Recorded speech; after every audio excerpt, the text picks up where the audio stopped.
If it feels like you are seeing nonstop political ads featuring Yadira Caraveo and Gabe Evans, that's because you're seeing nonstop political ads featuring those two candidates in Colorado's 8th Congressional District.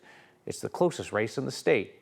A new ad attacking Caraveo has little to do with her work in Congress.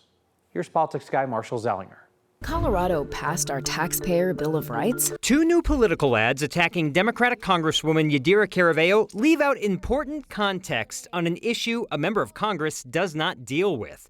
The Taxpayer Bill of Rights, TABOR, limits what Colorado can keep and spend each year. Any changes to TABOR require voter approval. There is not a TABOR limitation in Congress, and Congress can make changes to tax policies without asking voters for approval. Yadira Caraveo supports eliminating TABOR. She said it handcuffed politicians and wanted to eliminate it. Yes, that is what is stated on Caraveo's website when she ran for state representative in 2018.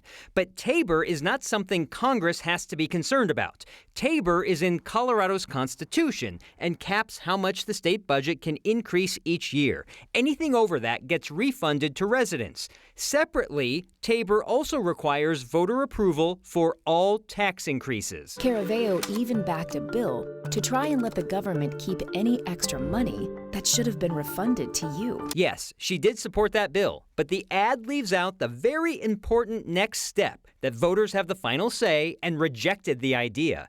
In 2019, Caraveo and every other state House Democrat voted in favor of putting Proposition CC on your ballot. Voters were asked to let the state keep money beyond what TABOR allows for schools, roads, and transit, meaning voters would be giving up future TABOR refunds when the state collects too much.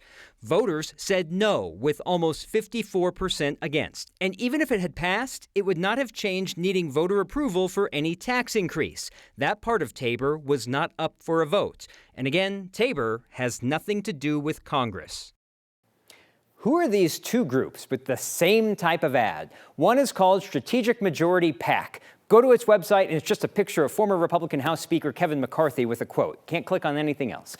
RJC Victory Fund is the other group, Republican Jewish Coalition. Colorado megadonor Larry Mizell is on that group's board of directors. Both have spent almost $700,000 each on these very similar ads, Kyle.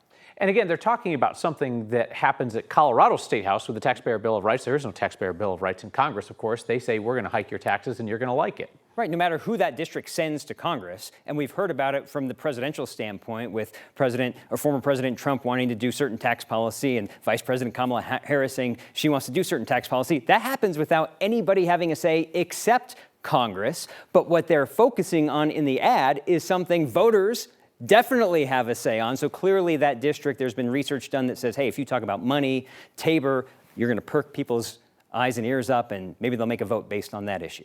And a moment for the horse race. We have seen races in the past where one side or the other will take their foot off the gas pedal when it comes to spending down the home stretch if they think that that race is out of reach. Clearly not the case here. Both sides still spending heavily on CO8. That is the race to win in Colorado. Marshall, thank you.